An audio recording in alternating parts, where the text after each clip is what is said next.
Shalom Aleichem. Vamos fazer a nossa abordagem consuetudinária da Parashá da semana. Certa pessoa me visitou pessoalmente e questionou o fato de eu ler primeiro em hebraico, depois dizer em português.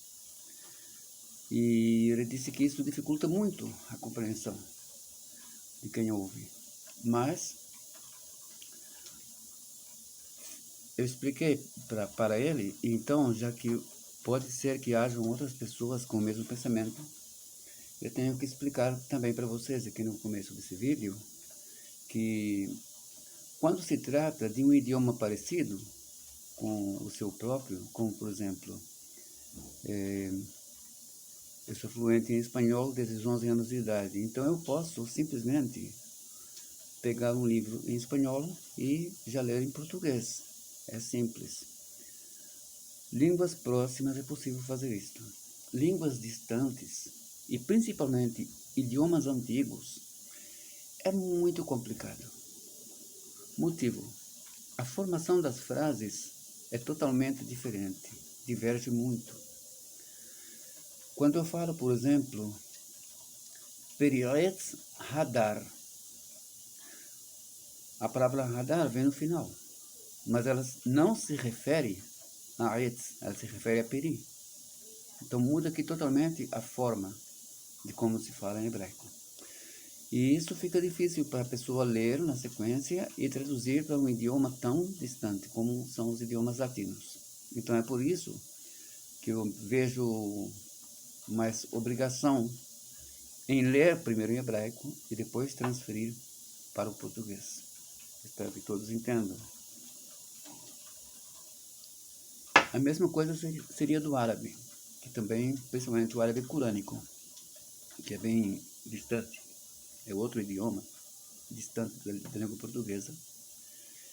Eu imagino, não falo chinês, mas eu imagino que do chinês para o português também seria muito mais complicado. E é isso. Então,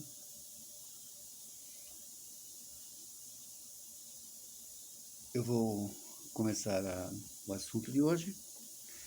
Estamos em Parashat Vayakhel, e Parashat Vayakhel, ela fala sobre o ajuntamento de todo o povo de Israel, que Deus ordenou a Moshe Rabbeinu, e Moshe Rabbeinu convocou para que levantassem o Mishkan. Então, no começo, ele aborda aqui a questão do Shabat, né? E aí, nesse verso aqui é que nós aprendemos que portar coisas no Shabat é proibido. E em seguida ele fala sobre Loteva'aru Esh. É claro que isso aqui não se aplica exatamente ao acender fogo comum que nós conhecemos, que também é proibido, mas aqui se trata de não fazer castigos no Shabat, e ele vai para o castigo mais pesado, que é a Torá, que é queimar a pessoa despejando chumbo derretido quente, goela abaixo. Mas isso sabemos porque cada verso da Torá ele tem ligação direta com uma porção da Torá oral, e através da Torá oral que nós vivemos. Eu já expliquei sobre isso. E, portanto, depois que fala essas duas coisas, ele começa a falar sobre a terumá. Terumá seria ofertas que o povo de Israel daria para Moshe Rabbeinu. Aqui é diferente de Parashat Shekalim, não é que cada pessoa vai dar só uma metade, seja rico, seja pobre. Senão, cada um, de acordo com o seu coração, para o levantamento do Mishkan, que posteriormente se tornou o Bet Mikdash. Aí constroem o altar, constroem a tenda, constroem a menorá, o Aron, tudo mais. Agora, o que acontece é que no verso 10, né, Pasuk Yod, nós temos um termo interessante. Vechol hacham lev bachem yavou veya'asu et kol asher sivá Adonai. Bom, eu já expliquei certa vez que eu sou muito cuidadoso com as pausas do hebraico, então a leitura correta é essa, essas são as pausas. E aqui nós temos um termo composto, aliás, em hebraico, que é hacham lev. Hacham lev seria sábio de coração, se traduzirmos do hebraico para português de forma direta. Mas aqui agora nós temos que esclarecer o sentido da palavra chokhmah. E nós temos no Moreh HaNevochim, o Guia dos Perplexos, na terceira parte, no capítulo 54, que o nome Chokhmah se aplica não somente a uma coisa, não é simplesmente sabedoria, como todo mundo quer traduzir para a língua portuguesa. Não é simplesmente wisdom, né? É muito mais que isto.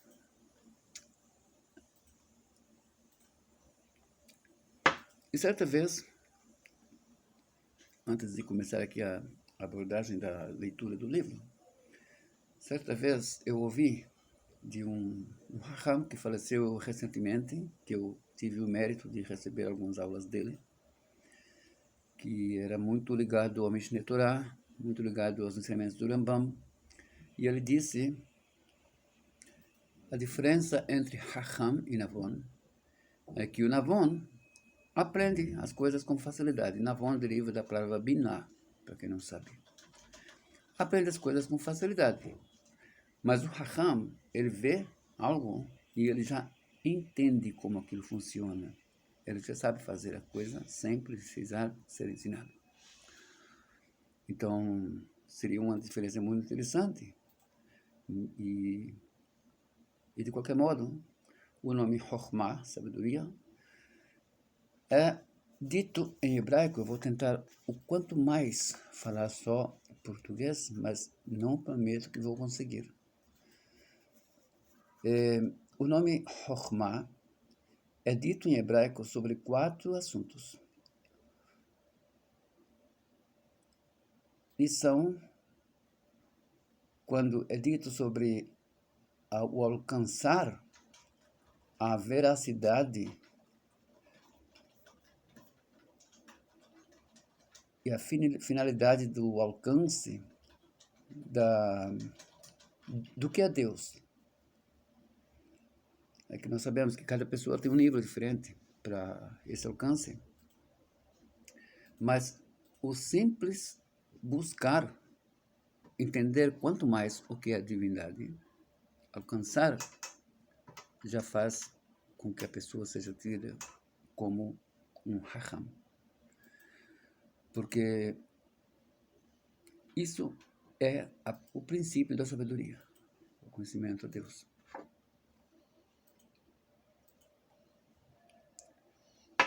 E por isso, ele diz, Veha Chokhmah Me'ain Timtza. Então aqui nós encontramos no livro de Iov, esse pasuk, Iov, Kafhet, Yodbet. Iov, capítulo 28, verso 12. E também disse, se vocês a buscarem como prata, e há muitos como esses. E também foi dito, Chokhmah, sobre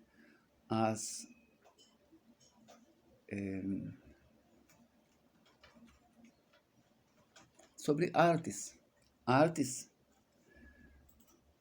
capacidades profissionais, capacidades de fazer coisas, não somente, não estou falando de arte somente no caso de pintura, eu estou falando em geral.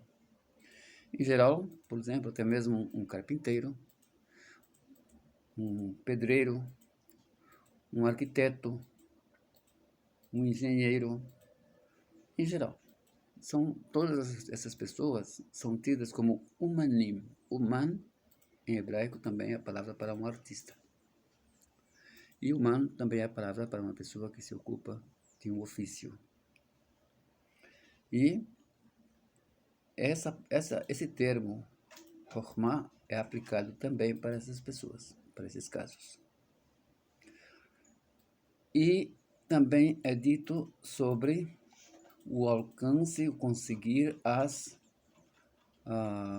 após haver alcançado, lógico, as virtudes da moral, da pessoa saber se desviar do mal, vencer suas próprias tendências e assim se tornar uma pessoa melhor, uma pessoa mais correta no proceder dele em relação à Torá. É claro que o parâmetro aqui é Torá. Se a gente falar sobre uma discussão filosófica, o que é moral? Vai variar de cada povo, de um povo para outro. A mesma coisa com a palavra tzedek. O que é tzedek? Tzedek é justiça, razão. E o que é tzedek? Tem essa pergunta no livro filosófico que eu tinha em Israel e, infelizmente, eu perdi. Hoje já não tenho mais esse livro, mas é o primeiro tópico abordado nele. São filósofos modernos, e lá tem essa pergunta, o que é tzedek? E aí tzedek também vai variar de povo para povo, e o nosso tzedek, ele se baseia na lei de Moisés, como se chamam por aí os goim, na Torá. Então, nesse caso aí, é onde está escrito o Zeknal e Hekam.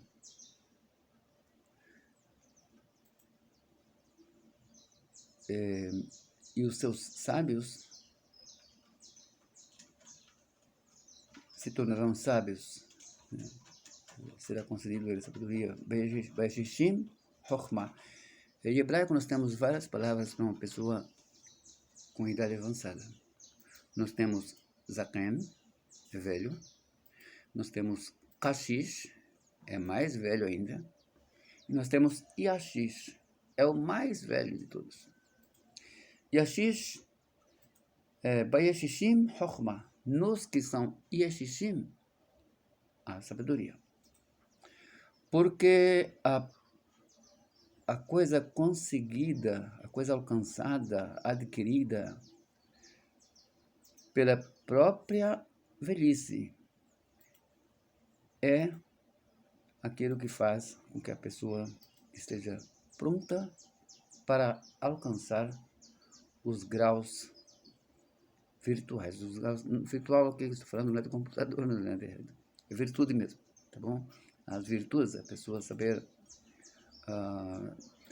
ser bondoso, saber vencer suas tendências, saber dominar o seu yetzer, sua tendência para fazer coisas erradas, saber vencer a si próprio para assim se aproximar do Criador.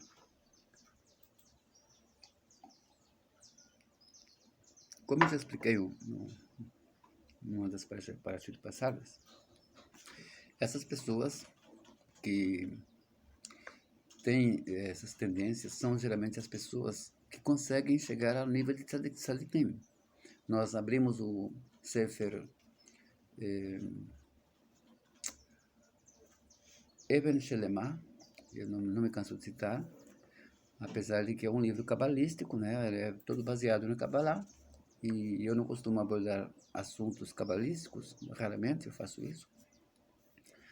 Mas é um livro muito interessante, porque ele aborda a situação da pessoa que tem más tendências, que essa pessoa tem que lutar. Se ele quiser se aproximar de Deus, ele precisa lutar. E ele sente necessidade de se aproximar de Deus, exatamente por ter tendências ruins. Sente a necessidade, vai lutar, e se conseguir vencer, vai chegar nisso aqui. Desculpe. E não é todo caso que nós vemos que a pessoa consegue vencer realmente. Eu já vi pessoas vencerem algo e depois, um pouco lá na frente, depois de alguns anos, cair de novo.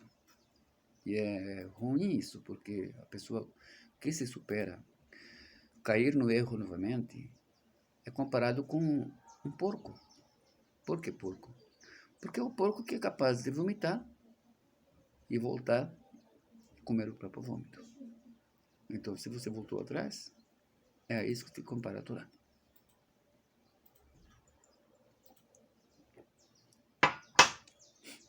E também é aplicado a pessoas que têm a capacidade de aconselhamento. E tem um termo aqui que eu não me lembro como falar em português, mas é como uma pessoa que sabe como fazer armadilhas, sabe como preparar algo para seu inimigo cair nisso. Aquilo. Eu não me lembro essa palavra em português, em hebraico é tahbula. Daí vem a palavra mehabel, né? Que em hebraico é terrorista, mas não tem exatamente a ver com terror, tem a ver com essa capacidade da pessoa saber o que fazer, né? Ser estrategista, usar essa estratégia para vencer. E por isso mesmo é a frase que aparece no contorno do símbolo do Mossad, o Serviço Secreto de Israel. Essa classe tem plural, né? Tahbulot, Ta'asi Tahbulot. ומן העניין הזה, חכמים המה להרע. E é por isso que está escrito, sábios são para fazer o mal. Ou seja, isso não é exatamente aquela sabedoria que nós falamos antes. Então, são várias aplicações, vários usos para o termo. ואפשר שיהיה עניין החוכמה בעברית מורה על העצה והפעלת המחשבה. Também pode ser que esteja falando sobre o conselho, o aconselhamento. E fazer com que a pessoa desperte a capacidade do pensamento. Fazer com que ele esteja pensando, esteja analisando, saber analisar. Seja esse aconselhamento, aqui está falando praticamente de um autoaconselhamento, apesar de que ele não diz isso claramente, mas é o que dá para perceber pela leitura. E aquela outra palavra que eu falei antes, a tahbula, né? A capacidade da pessoa ter estratégia para armadilhas. E nisso aí, é como se a pessoa fizesse para si próprio, para conseguir os graus da lógica, do higayon, como ele fala aqui, ma'alot hegioniot, subir em graus de lógica, de sabedoria. Ober hasagat ma'alot midotiot. Ou, como eu falei, é difícil ler e ler só em português, porque os termos não são exatamente correspondentes, é muito complicado. Midá, em hebraico, midot, aqui, né, midotiot, quer dizer, midá significa medida, mas midá também significa a moral da pessoa, a capacidade de virtude da pessoa, coisas que ele despertou para o bem. E, nesse caso, a pessoa tem essa sabedoria para fazer para si próprio armadilhas, e essas armadilhas que ele faz vão levá-lo a ter mais conhecimento ou a ter mais moral, ser mais moralista, saber se consertar, que a coisa mais difícil que tem é a luta da pessoa contra si própria. E eu falo isso por experiência própria também. Não é fácil a pessoa se vencer. Às vezes, É fácil você vencer um inimigo até mais forte, mas vencer-se a si próprio, dominar-se, acabar com as tendências más que você tem, geralmente são coisas muito difíceis. É difícil aplicar isso na vida. Então,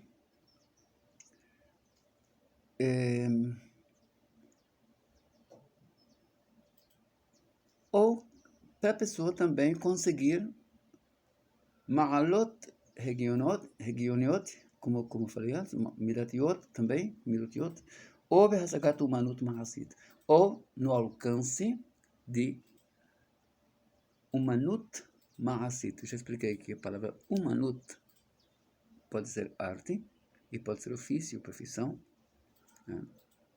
Se bem que profissão em hebraico é miktsua, mas a palavra uman é quando o cara sabe fazer algo realmente. Então não é exatamente profissão, mas sim aquilo que a pessoa adquiriu conhecimento e capacidade para efetuar, para realizar.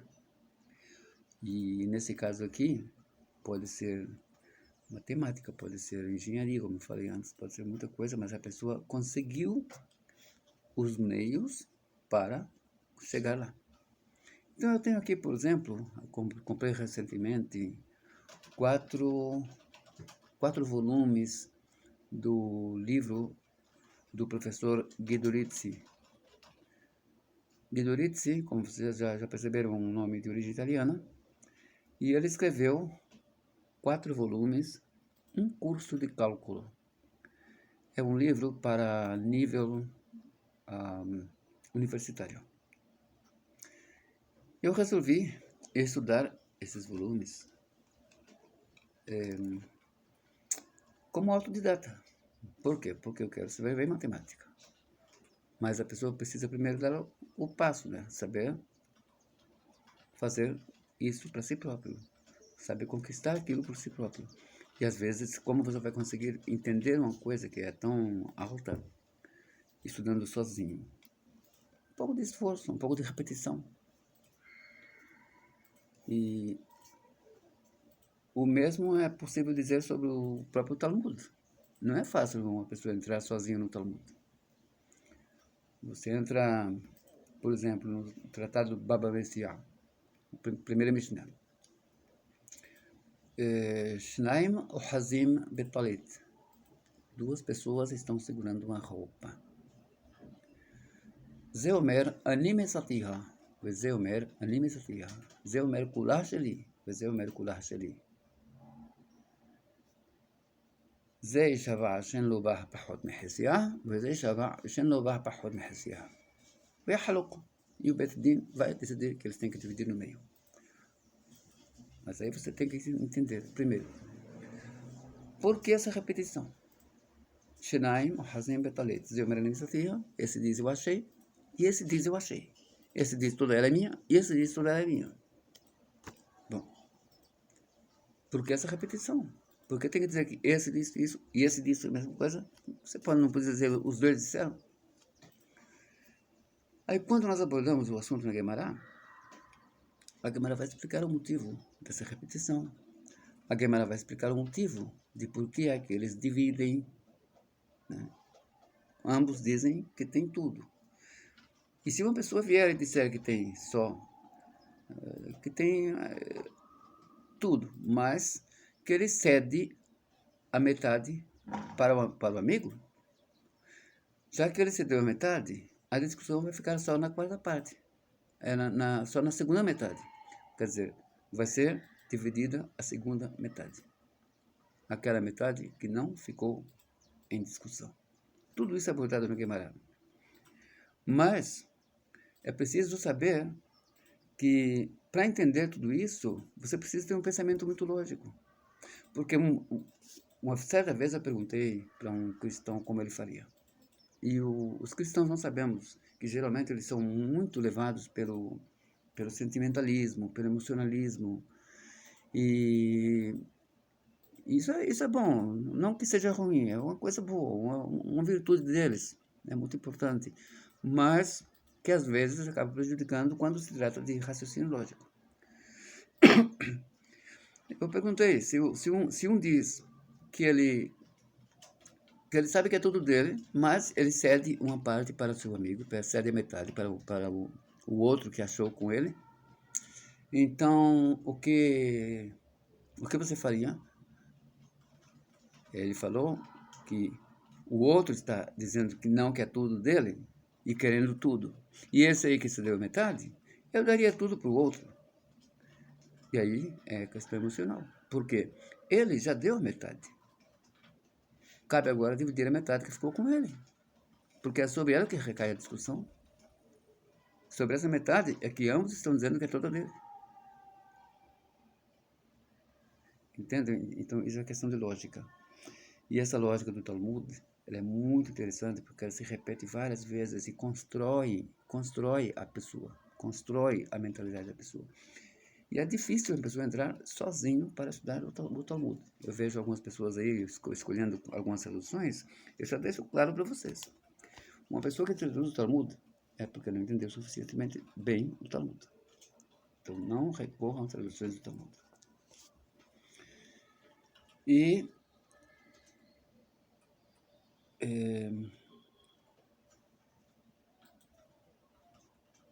nós abordamos aqui o trecho, um pequeno trecho para esclarecer sobre isso, mas o assunto é bem longo, né? São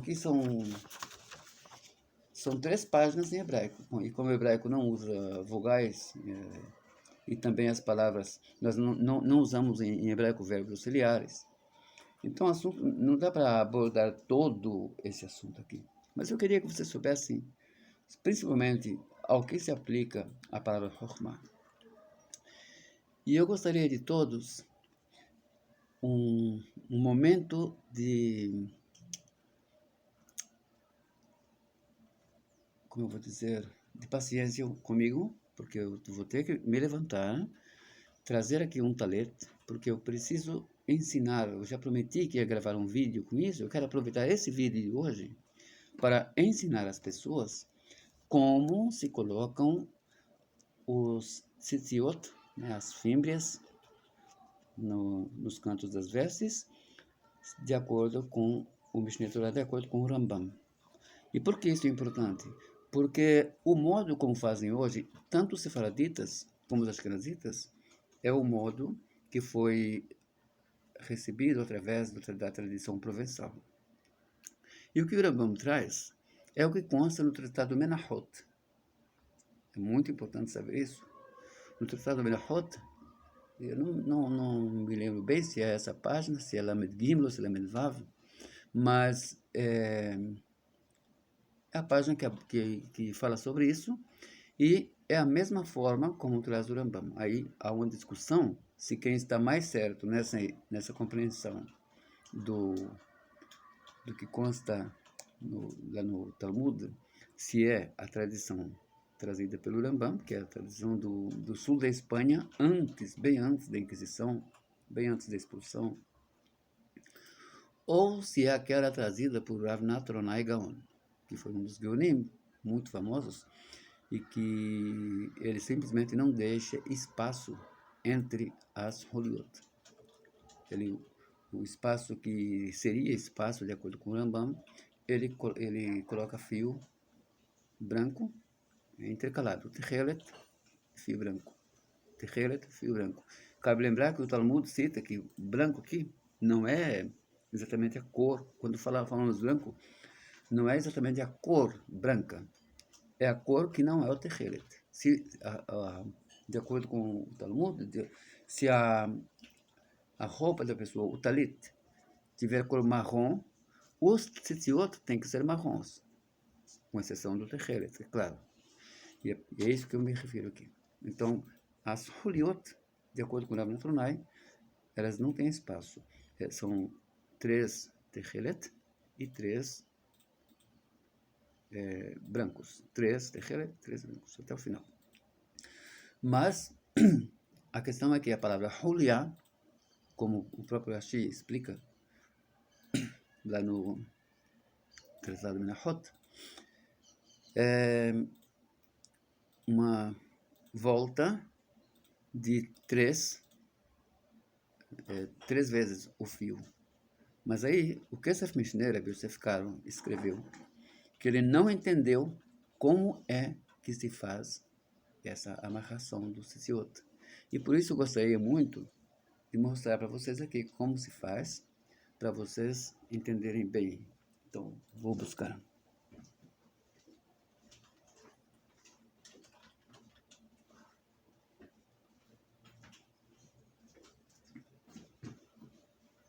Esse é o talete que eu uso no Shabbat, com listas brancas, mas o que eu uso, às vezes eu uso esse também no meio da semana, mas o que eu tenho para usar durante a semana é com listras negras.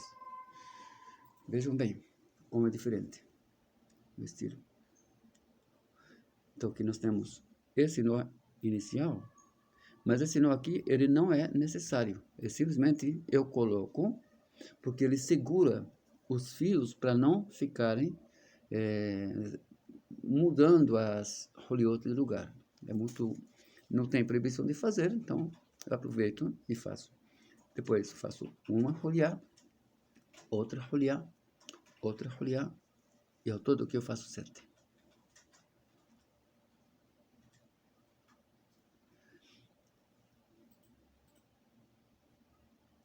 Sete roliot, eu vou fazer mais uma aqui e depois desfazer, só para servir de exemplo para vocês. Tá bom? Então, vocês só tem que pegar assim, jogar, vamos ver se dá para mostrar aqui, passa aqui por dentro, primeiro, né? Passou aqui por dentro, volta, passa por dentro, e volta, e passa de novo por dentro. Depois que fez isso, é só juntar tudo e puxar dessa forma. Vocês vão mudando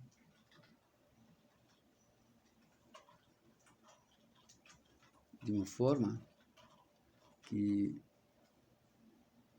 vai ficar assim. Um momento.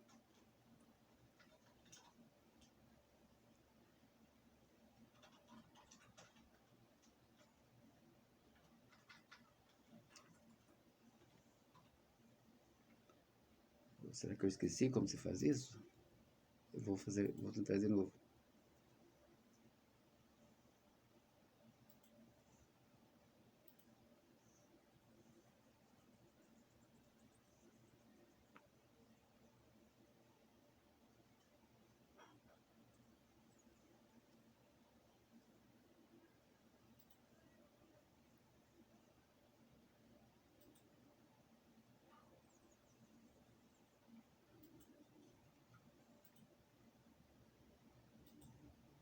Uhum.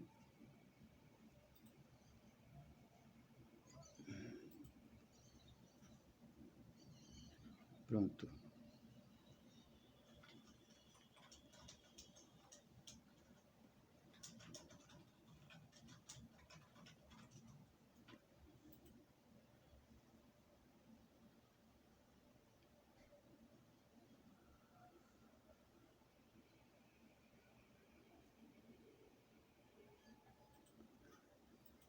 Também não estou muito chegando bem. Também tem isso.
Pronto.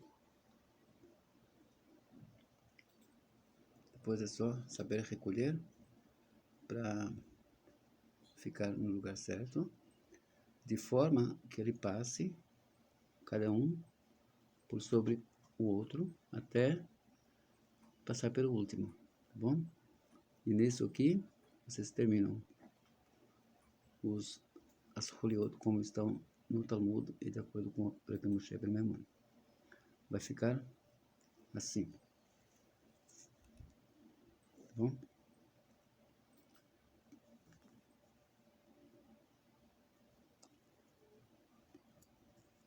Vocês praticam até conseguir fazer e aperfeiçoar. Como eu falei, eu só ia fazer para mostrar como se faz, né? Vou ficar assim. Aqui estão mais bem feitos, porque eu tive o tempo, o lugar certo. É melhor você prender a roupa no lugar. E aqui eu não tive onde prender, e aí deu toda essa dificuldade. Mas, é isso. Espero que tenham aprendido. Se precisar, eu farei um novo vídeo sobre isso, dedicado somente a isto, tá bom? Olha como está. Certo? Shabbat Shalom para todos e agradeço por toda a atenção que vocês têm aí com o meu canal e espero que eu esteja contribuindo para o aprendizado de todos. Shabbat Shalom, com muita harmonia, muita paz.